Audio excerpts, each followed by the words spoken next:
18 अरे यार तुमच्या हातच येत आहे सरकार ना थोडस. शनिवारी 18 जुलै रोजी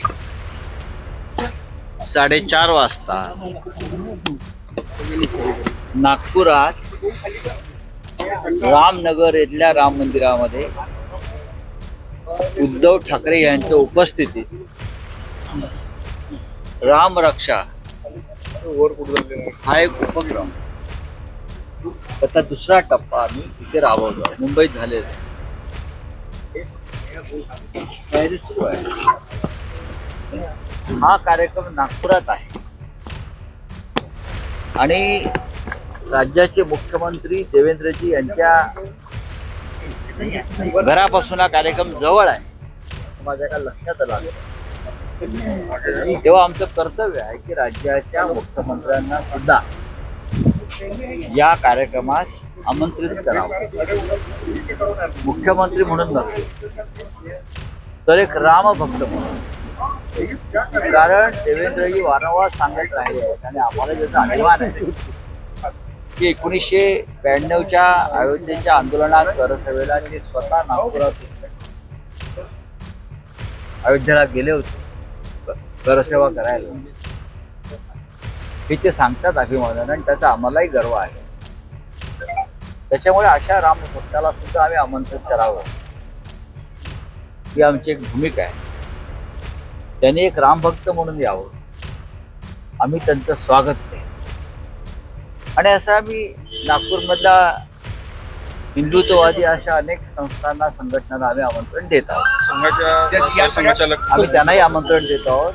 संघाचे इकडले जे प्रमुख पदाधिकारी आहेत किंवा हिंदुत्वाचं काम करणाऱ्या ज्या संस्था आहेत त्यांनाही देऊ. आणि ज्या पद्धतीनं राम मंदिरात चोरी आणि लुटमार झालेली हजारो आणि शेकडो कोटी, ती गोष्ट विश्वास आणि श्रद्धेला तडा देणार आहे. आणि हा धक्का देवेंद्र फडणवीस यांना सुद्धा नक्कीच बसला आहे. आणि जर तो खरोखर बसला असेल तर त्यांनी या आम्ही जी रामाची सेवा करू इच्छितो, लोकांना जागरूक करू, त्यात त्याने सहभागी व्हावा अशी आमची भूमिका आहे. विनायक राऊत यांच्यावर ज्यांची श्रद्धापोटी त्यांचे पैसे चोरीला गेले असे भाजपचे आमदार उत्तर प्रदेशचे विधानसभा अध्यक्ष सतीश महाना यांनी वक्तव्य केले. आता तुम्ही या सगळ्या विषयावरून बोलत नाही, मी या विषयावरती बघा की मुळात भारतीय जनता पक्षाच्या नेतृत्वाखाली किंवा नियंत्रणाखाली राम मंदिराचा संपूर्ण कारभार चालतो. जर त्यांना असं वाटत असेल की ज्यांची श्रद्धा खोटी आहे, याचा अर्थ जे शेकडो करसेवकांनी तिथे बलिदान दिलं त्या बलिदानाचा ते अपमान करतात. ते खोटे लोक होते का? ज्यांनी रक्त सांडलं, त्यांनी बलिदान दिलं. जर तुम्हाला राम मंदिर चा कारभार करणं जमत नसेल तर त्याच्या चाव्या आमच्यासारख्या हिंदुत्ववादी संघटनेला द्याव्यात. आम्ही तुम्हाला राम मंदिराचा कारभार उत्तम प्रकारे करून दाखवतो.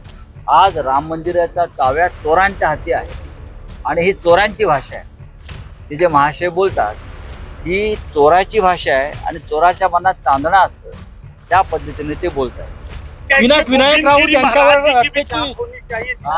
गोविंद गिरी महाराज जी का भी एसआईटी को जांच करना चाहिए, क्या लग रहा है आपको? क्या ये जो महाराज है ये कानून से ऊपर है क्या? आप जिसका नाम ले रहे हो वो व्यक्ति कोषाध्यक्ष है राम मंदिर ट्रस्ट के, गोविंद गिरी, और उनके होते हुए राम मंदिर का कोष तिजोरी लूट गई तो क्या उनकी जिम्मेदारी नहीं बनती? सबसे ज़्यादा जिम्मेदारी कोषाध्यक्ष की। अगर कोषाध्यक्ष गोविंद गिरी जी है और उनके होते हुए करोड़ों की लूट हुई है, एसआईटी की रिपोर्ट में ये आया है, तो उनकी भी जांच होनी चाहिए। आप कहाँ सोए थे आँख बंद करके? आपकी जिम्मेदारी नहीं है वहाँ पहरा रखना, चौकीदारी करना, हिसाब किताब करना? मैंने सुना ये महाशय बोलते हैं कि हम पुणे से ऑडिटर भेजते थे। ये पुणे से ऑडिटर भेजने का काम है क्या? इतना बड़ा मंदिर है, देश की अस्मिता है, विश्व की अस्मिता है, हिंदुओं की अस्मिता है। अब हम लोगों ने बलिदान दिया है, हमारे लोगों ने, और आप बोलते हम पुणे से ऑडिटर भेजते थे। ये जो बोल रहा है ना विधानसभा का अध्यक्ष यूपी वाला, ये गोविंद गिरी जी के बारे में बोल रहा है। सर विनायक मुख्यमंत्री जी को आपने चिट्ठी लिखी है क्या? संघ मैंने के नेताओं की भी चिट्ठी लिखी है हमने आपने? मुख्यमंत्री देवेंद्र फडणवीस जी को एक निमंत्रण दिया है, न्योता दिया है। नागपुर में 18 तारीख को जो हमारा राम रक्षा आंदोलन चलेगा, राम मंदिर के चोरी के खिलाफ, चढ़ावा चोरी के खिलाफ, लूटमार के खिलाफ। देवेंद्र जी राम भक्त है, देवेंद्र जी ने सरसेवा की है, ऐसा उनका कहना है। तो उनको भी दिल को ठेस पहुंची होगी ये चोरी होने के बाद। राम मंदिर में इतनी बड़ी चोरी चल रही है और आपके ही लोग हैं, तो आपको आंदोलन में आना होगा। सर विनायक राऊत यांच्यावर अटकेची टांगती तलवार आहे। संघ के पदाधिकारी मोहन भागवत को भी चिट्ठी लिखी है। यहाँ जिनको राम के बारे में आस्था है, हम सबको लिखेंगे, सबको इनवाइट करेंगे पर्सनली। आना नहीं आना उनकी मर्जी है, लेकिन हमारा कर्तव्य है, अगर नागपुर में उद्धव ठाकरे जी के उपस्थिति में ये कार्यक्रम हो रहा है तो सभी राम भक्तों को हम न्योता देंगे। सर विनायक मी देशभर फिरतो, एकाही धंद्यादेशावर माझी सही नाही, तर मी राजीनामा देणार नाही असं त्यांनी जाहीर एवढं मंत्रिपदासारखं त्या खुर्चीला काय चिटकून बसतात तुम्ही, मला कळत नाही। आम्ही त्यांच्याकडे राजीनामा मागितलेला नाहीये, तेच वारंवार राजीनाम्याच्या घरची करतात। पण आपण या एवढ्या मोठ्या ट्रस्टचे, राम मंदिर ट्रस्टचा जो कोष आहे राम मंदिराचा, त्याचे आपण कोषाध्यक्ष आहात हे तर आपल्याला माहिती आहे का? त्याच्यामुळे सगळ्यात जास्त जबाबदारी आपली आहे, कारण दरोडा जो पडलेला आहे तो त्या खजिन्यावर पडलेला आहे। त्याला मराठीमध्ये खजिनदार म्हणतो आपण, कोषाध्यक्ष आहे। तो खजिना लुटलाय तुमचा आणि तुम्ही म्हणता मी राजीनामा देणार नाही, कठीण आहे। सर वारकरी लाखो वारकरी दर्शनाला निघाले आहे। विठ्ठल रुक्मिणी मंदिरामध्ये व्हीआयपी दर्शनावरून गोंधळ, एकीकडे सुधीर मुनगंटीवार यांच्यासोबत आलेल्यांना दर्शन नाही दिलं, तर गुलाबराव पाटील यांचे जे कार्यकर्ते होते ते मात्र जुगारून आतमध्ये दर्शनाला गेलेले आहेत। त्यांचं हिंदुत्व वेगळ्या प्रकारचं, बरं का? बहुतेक त्यांना वाटलं असेल आमच्या माऊलीनं त्यांच्या पक्षात प्रवेश केला, त्यांना असं वाटतं की त्यांच्या पक्षात देव वगैरे सगळे संत प्रवेश करतात, तर त्यांना तो रात्री स्वप्न पडला असेल की माऊली त्यांच्या पक्षामध्ये प्रवेश करते आहे। मूर्ख लोक आहेत। सर विनायक राऊत यांचा जामीन अर्ज फेटाळलेला आहे, त्यांना कधीही अटक होऊ शकते। समर्थन करेंगे आप लोगों की पार्टी का क्या स्टैंड है? और 50% अगर सीटें बढ़ती है सर समोर और एक भूमिका अगर सरकार लेकर, अमेंडमेंट लेकर सामने आती है और सभी से चर्चा करती है, तो उस बात पर चर्चा हो सकती है। निर्णय जो है इस बारे में क्या करना है, कोई अकेली पार्टी नहीं करेगी इंडिया ब्लॉक, ना शिवसेना करेगी, ना एनसीपी करेगी, ना और कोई करेगी, ना कांग्रेस करेगी। जो निर्णय होगा इस परिसीमन बिल के बारे में, ये हम सब मिलकर बैठकर उस बारे में निर्णय लेंगे। मराठी से डिलिमिटेशन से एकट्याने कोणता निर्णय मराठीत नाही, असा आहे की हा जो विषय आता परत तुम्ही चर्चेला आणताय की राष्ट्रवादी काँग्रेस पक्ष समर्थन करणार आहे, आम्ही असं काही ठरलेलं नाही। काल सुप्रियाताई सुळे यांनी सुद्धा ते स्पष्ट केलेलं आहे, जर काही वेगळा प्रस्ताव घेऊन सरकार समोर आलं जो विरोधी पक्षाला मान्य होईल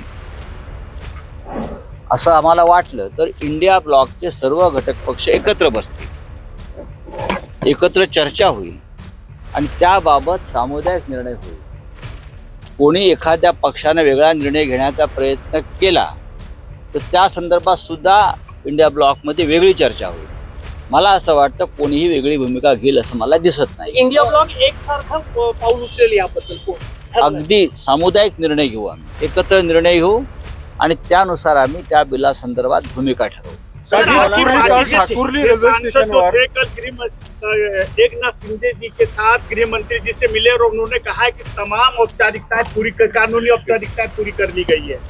देखो, तमाम कानूनी औपचारिकता ये शब्द गलत है, तमाम गैर कानूनी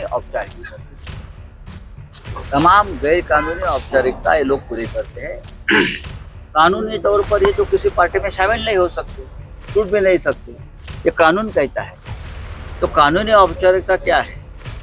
ये जो बैठे हैं अमित शाह जी, देश के गृह मंत्री, एक ऐसे नेता है वो कभी कानून को मानते नहीं, संविधान को मानते नहीं। अगर उनके मार्गदर्शन में ये लोग पार्टी छोड़ रहे हैं तो गैर कानूनी तरीके से ये काम कर रहे हैं, लेकिन उनकी सांसदी नहीं बचेगी, मैं आपको ये बोल रहा हूँ। सर मौलाना जर्जिस ने ये कहा है कि जो श्री कृष्ण भगवान थे वो 5 वक्त के नमाजी थे। मुझे मालूम ये